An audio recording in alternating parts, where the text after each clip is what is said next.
Parmi les droits qui ne sont pas appliqués aujourd'hui, il y a aussi le droit tout simplement de bénéficier d'une eau qui ne soit pas contaminés, 80% des cours d'eau aujourd'hui en France sont pollués, de bénéficier d'un air qui ne soit pas vicié et également de ne pas être à la merci des lobbies. Par exemple, je prends un exemple simple que les gens ne connaissent peut-être pas, un paysan aujourd'hui n'a pas le droit d'utiliser ses propres semences, ce qui signifie qu'on le met dans les mains de grands semenciers, de lobbies. Il ne peut pas, si ce n'est pas inscrit dans le catalogue, c'est un système aberrant. Et bien tout simplement, là aussi, quand je parlais d'autonomie tout à l'heure, rendre l'autonomie aux individus, ça fait partie des droits fondamentaux. Alors moi je voulais juste, je suis absolument d'accord là sur ces futurs nouveaux droits, mais je pense extrêmement important que nous assumions le fait de discuter de ça dans le cadre d'une nouvelle déclaration des droits de l'homme et du citoyen. Je pense que là, pour le coup, il y a une vraie œuvre refondatrice parce que, et là, alors, tu demandais être concret, bon, voilà, on a été concret, mais je pense qu'il faut aussi assumer la force du symbole. Et c'est extrêmement important. C'est, à chaque fois qu'il y a eu des grands moments constituants, il y a eu une nouvelle déclaration. Alors, sous la forme, en 46 d'un préambule, mais en fait, pendant le processus constituant de la 4e République, il y a eu un projet de constitution qui contenait une réécriture de la Déclaration des droits de l'homme, bon, qui a été refusée par référendum, mais néanmoins il y a eu toute une réflexion extrêmement importante qui d'ailleurs a fini par donner lieu à ce magnifique préambule.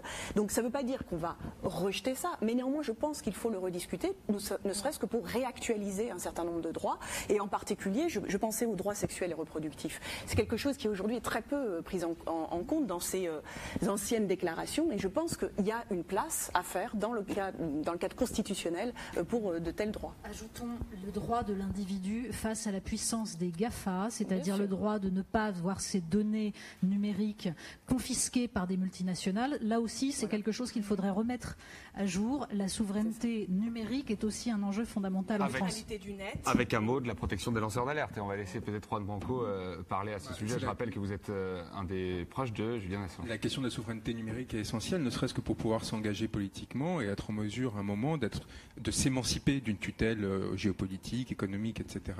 Et si la France veut avoir une politique autonome, on a assez peu parlé de relations internationales, mais il y a un moment où si la France veut assumer sa souveraineté aussi par rapport à l'extérieur, elle doit être en mesure de protéger ses citoyens par rapport aux incursions économiques. Et aujourd'hui, quand vous centralisez toutes vos données dans des plateformes qui sont à l'étranger, qui les stockent à l'étranger et qui donnent un libre accès de leurs données à des agences de renseignement étrangères, vous pouvez être certain que votre capacité à agir comme citoyen autonome va être extrêmement réduite. Et notre capacité à agir dans la défense de Wikileaks, d'Edward Snowden, etc., a été extrêmement limitée par ce fait. On s'est retrouvé entravé en permanence parce qu'à un moment, on dérangeait des intérêts établis qui étaient aux États-Unis.